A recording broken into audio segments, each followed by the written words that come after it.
Hi friends, எல்லாருக்கும் வணக்கம். எல்லோரும் எப்படி இருக்கீங்க? நல்லா இருக்கீங்களா? Welcome to Sakthi Saravana YouTube channel. வியாழக்கிழமையில் குபேர பூஜை வீட்டில் எப்படி எளிமையாக செய்கிறது அப்படின்றத உங்களோட ஷேர் பண்ணிக்கிறேங்க. இப்போ குபேர தீபம் வாசலில் ஏற்றுறதுக்காக ரெடி பண்ணிகிட்ருக்குங்க. ஒரு தட்டில் பச்சரிசி, அந்த பச்சரிசிக்குள்ளே 5 ரூபாய் நாணயம். 5 ரூபாய் அப்படின்றது குபேரருக்கு உரிய எண். அந்த நாணயத்துக்கு மேலே நம்ம தீபம் ஏற்றும் போது நமக்கு நல்ல பலன் கிடைக்குங்க. குபேர தீபம் இருந்தாலும் ஏற்றிக்கலாங்க. குபேர விளக்கு இருந்தால் ஏற்றிக்கலாம். நான் வந்து மண்ணகல் விளக்கில் தாங்க ஏற்றிக்கிறேன். இப்போ வந்து அதுக்கு அழகாக பூக்களால் அலங்காரம் பண்ணிவிட்டு நல்லெண்ணெய் விட்டுட்டு அந்த நல்லெண்ணெய்க்குள்ளே நம்ம கொஞ்சம் ஜவ்வாது பவுடர் மிக்ஸ் பண்ணிவிட்டு பச்சை கலர் திரி, குபேரருக்கு ரொம்ப பிடிச்சது பச்சை கலர் திரி போட்டு முதல்ல நம்ம வாசலில் தீபம் ஏற்றிட்டு அதுக்கப்புறம் தான் பூஜை அறையில் வந்து மற்ற தீபங்களை நம்ம ஏற்றணும்.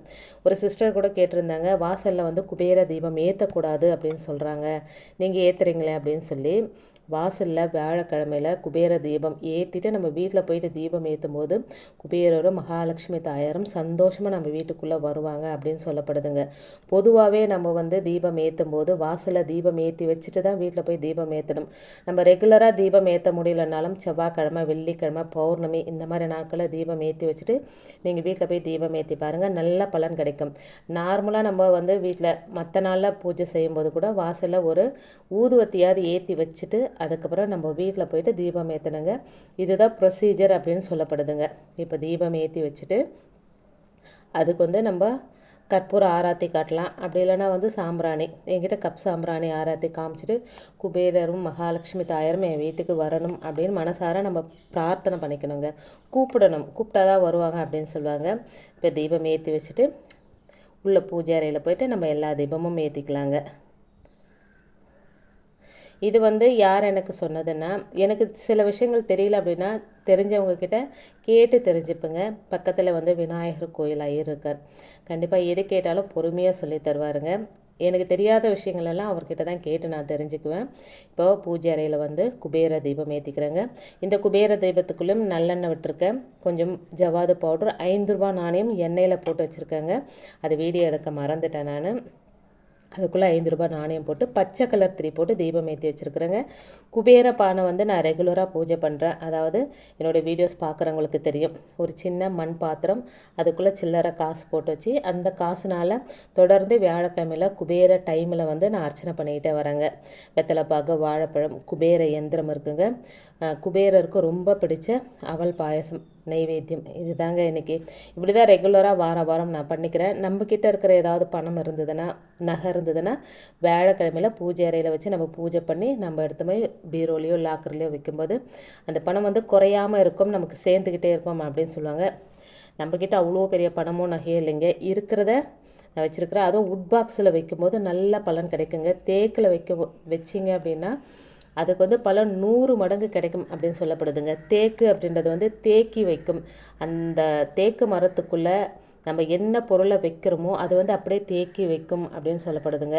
எல்லாராலையும் தேக்கு வாங்க முடியுமா அப்படின்னா கண்டிப்பாக வாங்க முடியாதுங்க.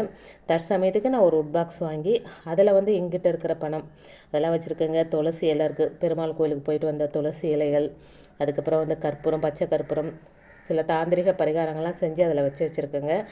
இப்போ அந்த குபேர பானையில் இருக்கிற சில்லறையால் ஓம் குபேராய நமக, ஓம் லக்ஷ்மி குபேராய நமக அப்படின்னு சொல்லி அர்ச்சனை பண்ணிக்கிறாங்க. குபேரரோட மந்திரம், பணமழை கொட்டும் மந்திரம், அதை வந்து ஒரு 5 தரம் சொல்லிக்கலாங்க. ரொம்ப ஈஸியான மந்திரம் தாங்க. ஓம் ஸ்ரீம் ஹோம் ஹ்ரீம் ஸ்ரீம் ஹ்ரீம் க்ளீன் விட்டேஸ்வராய நமக அப்படின்னு ஒரு 5 தரம் சொல்லிக்கிறாங்க. நம்ம முதல்ல சொல்லும்போது கொஞ்சம் கஷ்டமாக இருக்கிற மாதிரி இருக்குங்க. அப்புறம் சொல்ல நமக்கு அது ஈஸியாக வந்துடுங்க. இப்போ நெய்வேத்தியம் எல்லா சாமிகளுக்கும் காமிச்சிட்டு குபேரருக்கும் காமிச்சிக்கிறேங்க. தீப தூப ஆராதனையெல்லாம் காமிச்சு என்னுடைய பூஜை வந்து நிறைவு செஞ்சுக்கிறேங்க. இதோட மகாலட்சுமியோட மந்திரம், காயத்ரி மந்திரம், ஓ மகாலட்சுமேச வித்மகே விஷ்ணுபத்னேச தீமகி தன்னோ லக்ஷ்மி பிரச்சோதயாத், இந்த மந்திரத்தையும் ஒரு 5 தரம் சொல்லிக்கோங்க. இந்த 2 மந்திரத்தை சொன்னாலே போதுங்க. இது கூட சொல்ல தெரியலன்னா ஓம் குபேராய நமக, ஓம் லக்ஷ்மி குபேராய நமக அப்படின்னு கூட சொல்லிக்கலாங்க. ஆனால் இந்த மந்திரங்களை சொல்லி வழிபடும் போது இதுக்கு வந்து இன்னும் நல்ல பலன் நமக்கு கிடைக்கும் அப்படின்னு சொல்லப்படுதுங்க. அடுத்து ஒரு தாந்திரிக பரிகாரத்தை நம்ம செய்ய போகிறோங்க. ஏற்கனவே ஷார்ட்ஸ்லேயே நான் உங்களுக்கு சொல்லியிருக்கேன். அதாவது வந்து ஒரு white colour paper, green colour பென்னால் 544759 அப்படின்ற குபேரரோட அதிசக்தி வாய்ந்த எண்ணை எழுதிட்டு குபேரர் அருள் கிடைத்து விட்டது அப்படின்னு நம்ம எழுதணுங்க. இதை 5 தரம், குறைந்தபட்சம் 5 தரம் எழுதலாம். அதிகபட்சம் ஒற்றைப்படையில் எவ்வளோ தூரம் வேணாலும் எழுதிக்கலாங்க. ஆனால் ஒரு பக்கத்தில் மட்டும்தான் எழுதணுங்க, அடுத்த பேஜிலலாம் எழுதக்கூடாது. அதனால் ஒரு 9 தரம் 11 தரம் அந்த மாதிரி எழுதிட்டு குபேரரையும் மகாலட்சுமி தாயாரையும் மனசார வணங்கிட்டு இதுக்கு மேலே கொஞ்சம் சந்தனம், வீட்டில் இருக்கிற சந்தனமே கூட வைக்கலாங்க, வச்சுட்டு கொஞ்ச நேரம் நல்லா ப்ரே பண்ணிவிட்டு பண வரவு அதிகரிக்கணும். இது எழுதும்போதே நல்லா மனசுக்குள்ளே பண வரவு அதிகரிக்கணும், பணம் வரணும் அப்படின்னு சொல்லி வேண்டிட்டு இதை நல்லா மடித்து, எப்படி வேணால் மடிச்சுக்கலாங்க, ஆனால் அந்த சந்தனம் வெளியே வரக்கூடாது. அந்த மாதிரி மடிச்சுட்டு க்ரீன் கலர் நூலால் இல்லைனா க்ரீன் கலர் ரப்பர் பேண்ட் இருந்தால் கூட பரவாயில்லைங்க, அதை போட்டு நம்ம பேப்பர் கிழியாத அளவுக்கு கட்டிட்டு கொஞ்ச நேரம் குபேரர் தீபத்துக்கு முன்னாடி வச்சுட்டு அந்த 8 மணிக்குள்ளே அந்த குபேர காலம் முடியறதுக்குள்ளே உங்கள் பணம் நகை வைக்கிற இடத்துல இதை வச்சிடலாங்க. இதை வச்சுட்டு 1 மாதம் வரைக்கும் இது அப்படியே இருக்கட்டுங்க. இது இருக்கிற இடத்துல, அதாவது குபேரருடைய மந்திர எண்ணும் அந்த வார்த்தையும் இருக்கிற இடத்துல பணம் சேர்ந்துக்கிட்டே இருக்கும் அப்படின்னு சொல்லப்படுதுங்க. இது ஒரு தாந்திரிக பரிகாரம் தான். அது நிறைய தாந்திரிக பரிகாரங்களுக்கு நல்ல ஒரு ரிசல்ட் கிடைக்குதுங்க. இதை நான் ஃபஸ்ட் டைம் செஞ்சு வச்சுருக்கிறேன். எனக்கு எப்படி ரிசல்ட் கிடைச்சிது அப்படின்றத கண்டிப்பாக உங்களோட நான் ஷேர் பண்ணிக்கிறேங்க. கொஞ்ச நேரம் குபேர தெய்வத்துக்கு முன்னாடி வச்சுட்டு அதுக்கப்புறம் அந்த குபேர காலம் முடியறதுக்குள்ளே எடுத்து நம்ம அந்த பெட்டியில், பணப்பெட்டியில் வச்சிடலாங்க. பூஜை அறையெல்லாம் ரொம்ப அழகாக அலங்காரம் பண்ணி தீபம் ஏற்றி வச்சுருக்கோங்க. நம்ம ஏற்கனவே வெள்ளிக்கிழமை செய்கிற தாந்திரிக பரிகாரம் இருக்குது பார்த்தீங்களா, சித்தர்கள் சொன்ன தாந்திரிக பரிகாரங்கள், இது கூட நல்ல ரிசல்ட் கொடுக்குதுங்க. இன்றைக்கி வியாழக்கிழமை, நாளைக்கு வெள்ளிக்கிழமை இதை மாற்றிடுவாங்க. இதில் இருக்கிற பொருள் எல்லாம் கீழே தொட்டியில் செடிக்கு ஊற்றிட்டு அதில் இருக்கிற ₹1 நாணயத்தை மட்டும் எடுத்து நம்ம பணம் வைக்கிற பாக்ஸில் வச்சிடலாங்க. மறுபடியும் நாளைக்கு புதுசாக செய்யும்போது இந்த வெட்டி வேரையும் 1 மாதம் யூஸ் பண்ணிக்கலாங்க. நான் வெட்டி வேரையும் ஊற்றிட்டு புதுசாக தாங்க இந்த வெட்டி வேரை போட்டுக்கிறேன். 1 வாரம் வரைக்கும் நல்ல ஒரு அரோமா இருக்குங்க பூஜை அறையில், அதனால் புதுசாக வெட்டி வேரை போட்டுக்கிறேங்க. மறுபடியும் அந்த சுத்தமான தண்ணி, வெட்டி வேறு, ₹1 நாணயம், கிராம்பு, பச்சை கற்பூரம், ஒரு லெமன், இதுதாங்க இந்த பரிகாரத்துக்கு தேவையான பொருட்கள். ரொம்ப ரொம்ப நல்ல ரிசல்ட்டை கொடுக்குதுங்க. விருப்பம் இருக்கிறவங்க, நம்பிக்கை இருக்கிறவங்க நம்பிக்கையோடு இந்த பரிகாரத்தை செய்யும்போது நல்ல பலன் கிடைக்குங்க. ட்ரை பண்ணி பாருங்கள். இது எதுவும் கட்டாயம் கிடையாதுங்க. உங்களுக்கு விருப்பம் இருந்தால், நம்பிக்கை இருந்தால் மட்டுமே செய்யுங்க, இல்லைனா செய்யாதீங்க.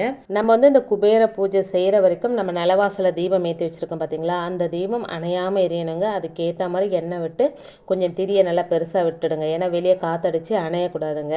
அது ஒரு நல்ல சகுனம் பார்க்கப்படுதுங்க. நான் இப்போ பூஜையெல்லாம் பண்ணிவிட்டு வெளியே போய் பார்த்தா அழகாக நிலவாசல தீபம் எரிஞ்சிட்டு தாங்க இருந்தது. பாருங்கள், அந்த கப் சாம்பிராணி ஃபுல்லாக எரிஞ்சு முடிஞ்சிச்சு, ஆனால் தீபம் அழகாக எரிஞ்சிட்டு இருந்ததுங்க.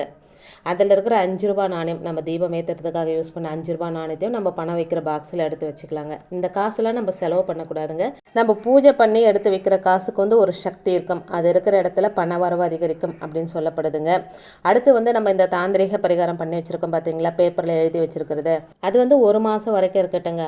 அடுத்த வளர்பிறை வியாழக்கிழமை அன்னைக்கு, 1 மாதம் கழித்து அடுத்த வளர்பிறை வியாழக்கிழமை அன்னைக்கு அதில் இருக்கிற சந்தனத்தை நம்ம தினமும் நெத்தியில் ஏற்றுக்கலாங்க. அந்த பேப்பரை நம்ம கொளுத்தி விட்டுடலாங்க. எரிய வச்சுட்டு அந்த தூசு இருக்குது பார்த்தீங்களா, அந்த தூசை வெளியே நம்ம ஊதி விட்டுணுங்க. அப்படி இல்லைன்னா ஒரு தண்ணியில் கரைச்சி சிங்கில் ஊற்றிடலாங்க. மறுபடியும் இதே மாதிரி புதுசாக செஞ்சு நம்ம வச்சுக்கலாங்க. நல்ல பலன் கொடுக்கும் அப்படின்னு சொல்லப்பட்டிருக்குங்க. ட்ரை பண்ணி பார்க்கலாங்க. நான் இப்போ செஞ்சுருக்கிறேன். அடுத்த மாதம் உங்களுக்கு எனக்கு என்ன ரிசல்ட் வந்தது அப்படின்றத உங்களோட ஷேர் பண்ணிக்கிறேங்க. இன்றைக்கி இப்படி தாங்க எளிமையான முறையில் குபேரர் பூஜை நான் வாரந்தோறும் இப்படி தாங்க செஞ்சுக்கிறேன். நீங்களாம் எப்படி செஞ்சீங்க அப்படின்றத என்னோட ஷேர் பண்ணிக்கோங்க. இன்றைக்கி வீடியோவில் நான் சொன்ன விஷயங்கள் உங்களுக்கு பிடிச்சிருந்தது அப்படின்னா ப்ளீஸ் சேனலுக்கு சப்ஸ்கிரைப் பண்ணி சப்போர்ட் பண்ணுங்கள். இந்த வீடியோவை உங்கள் ஃப்ரெண்ட்ஸ் அண்ட் ஃபேமிலிக்கும் ஷேர் பண்ணி விடுங்க. இன்னொரு எளிமையான ஆன்மீக தகவலோடு உங்களை சந்திக்கிறேன். அது வரைக்கும் நன்றி, வணக்கமும். Take care and bye friends.